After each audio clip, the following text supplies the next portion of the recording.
A subprime bubble is bursting, and it's much worse than the subprime housing bubble. I'm your host, Steve Van Metre, and thanks for joining me today. And many credit the bursting of the subprime housing bubble for kicking off the great financial crisis. But experts and regulators say that can't happen again. But here we are once again as another subprime bubble is threatening to kick off the next financial crisis. Let's kick today's stories off as car repos are exploding, and this is a bad omen. And Lucky Lopez, a car dealer who has been in business for almost 20 years, he says in recent meetings with bankers where they bid on seized vehicles before going to auction, they noted some common features of defaulted loans. That most loans on recently repossessed cars originated during 2020 and 2021, while origination dates are generally scattered as people hit hard times at different times. The loan-to-value ratio, or the amount financed relative to the value of the vehicles, is about 140%, which is 80% higher than usual. Now, if you're wondering, if you think this is unusual that people are borrowing more than their car's worth, this is actually quite common practice. Most car loans today that are done are upside down the moment, not only just from the price of the vehicle when it rolls off the lot, but they're rolling negative equity from a prior loan into that vehicle. It's extremely common. So as you see those numbers, well, don't be surprised. And many auto loans were extended to buyers who had temporary pops of income during the pandemic. Those monthly incomes have since fallen, sometimes by half, as pandemic stimulus programs took off, and now they look worse on an inflation-adjusted basis as prices of basic things are climbing. And part of the problem is that some consumers' income were temporarily higher as the pandemic increased debt tolerance, pandemic stimulus checks, and increased unemployment benefits, and in some cases, loan forgiveness from the Paycheck Protection Program. Lucky Lopez says he recently bought a Bentley, McLaren, and 2 Aston Martins, all of which used PPP money as a down payment, are all withdrawn with little or no monthly payment. And meanwhile, banks' auto lending standards went out the window, and the lenders jumped on the bandwagon of overpaying for cars, according to Lucky. Everyone thought the free gravy train would never end. So this isn't an issue where you could say, I'm going to blame the consumer for doing this. The banks were willing participants. They said, hey, you've got all this money from the government, and we're willing to lend it to you. Pick out a car, any car, and we'll loan you the money. In fact, we'll even loan you more than the car is worth. So don't blame the banks when this thing goes bust. Well, maybe you should, because everyone got involved, and the banks are in big trouble here. Pamela Few, a professor of law at the Cardozo School of Law at Yeshiva University, warned of an auto loan crisis back in 2021. She then wrote that leading up to the pandemic, outstanding auto loans were at record levels and auto loan delinquencies were hitting new highs almost every quarter. The bubble was about to burst, it seemed, but government pandemic responses meant the bottom auto loan market didn't exist. The measures were temporary, he warned then, but the bubble has since grown. And Barron's checked back with her this week as the bubble is soon starting to show signs of bursting, she said, pointing to an overall spike in car prices, which has led to larger loans and rising restitution rates. And here, if you're wondering how big is the subprime auto loan market, well, it's a whopping $14.7 billion, which is much bigger than the subprime home market was when its bubble burst. But this time, unlike the housing bubble, which is focused on the major banks, if you want to know who's originating auto loans, it's a lot of the small and mid-sized banks, your community banks, your credit unions. They have a huge exposure to these things, and now they're going under, which is threatening in a big way to topple the banking system, at least from the smaller banks down, and that will kick off another financial crisis. But it's no surprise that people can't afford these. It's simply because when we look at average hourly earnings of all employees and subtract off the consumer price index on a year-over-year rate of change for both of them, what do we see? And we've talked about this on the show, that incomes relative to inflation are not keeping up. And if you think about the average person, how many homes do people own? Well, they usually own one. Now, some people are very well off and own multiple homes, such as vacation homes and other property, but most people live in one home. They can't afford multiple homes. So when things get tough, they can't say, well, we'll just get rid of that home over there and we'll just live in this one. They can't do that. And what about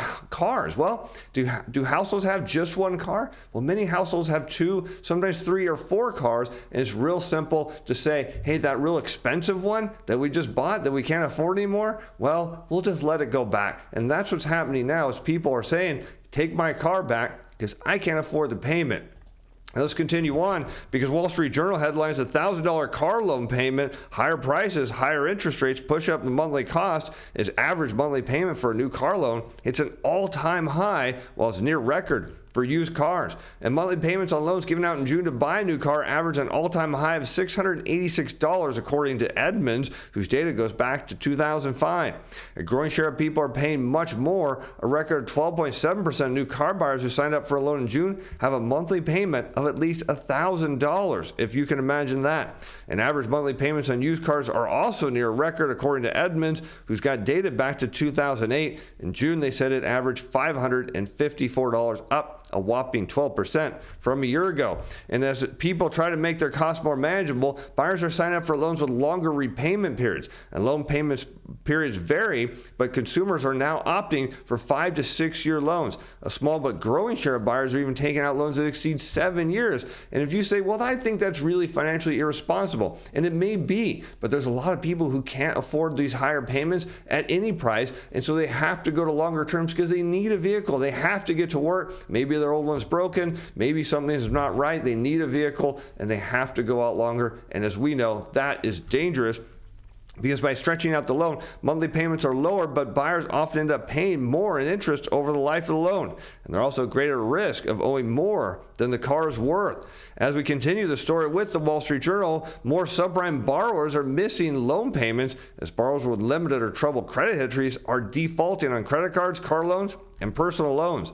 The share of subprime credit cards and personal loans that are at least 60 days late is rising faster than normal, according to Equifax. In March, those delinquencies rose month over month for the 8th time in a row, nearing their pre-pandemic level.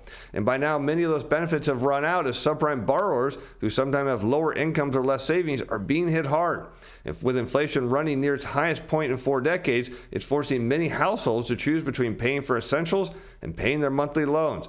There's also a broader concern among some lenders about the ability of consumers overall to keep up with payments when some of their financial benefits, including excess savings that they accrued during the early stage of the pandemic, taper off, as we've covered in this show. As car loans and lease delinquencies hit a record in February based on Equifax's tracking, with 8.8% of subprime accounts behind on payment by at least 60 days. And that's edged down to 8.5% in March, but that was still the second highest level on record, if you can imagine that. Now, if you're concerned at all what a bursting of the subprime auto market could mean to the banking system and catalyst for the next financial crisis, well, you shouldn't be. Be sure to check out Portfolio Shield. I'll put a link up in the description and in the description, up in the corner and the description below. Shouldn't let it impact your portfolio, because as our friend Jeff Snider says, we're on path for a deflationary recession. One strategy that can certainly handle that, and that's Portfolio Shield. And speaking of my buddy Jeff, let's go back to Friday and talk a little bit about the payroll report, because he covered that this week in his deep dive report,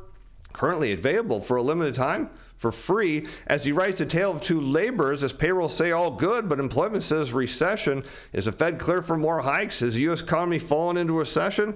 Probably for the rest of the world? Could it be both? And the answer for now, he says, depends on, well, who you ask. Because someone who only looks at the mainstream's preferred labor data, the establishment survey says that Jay Powell's doing a great job and the hot economy needs some cooling off. But he goes on to say that we can't rule this out, especially considering the history of these payroll estimates at business cycle peaks. They always get revised heavily, suggesting that these numbers now are going to head lower when they're revised later. The only part of the CS we can reasonably certain is a persisting shift to the lower end of some range of the labor market, because much more of the variation, he says, is allowed in the month-to-month changes. A single monthly data point cannot be taken as conclusive. Even so, when the household survey declined like it had for the month of April by minus 353,000, it was severe enough and different enough from preceding months that even though it was just 1 month, it was significant from the start.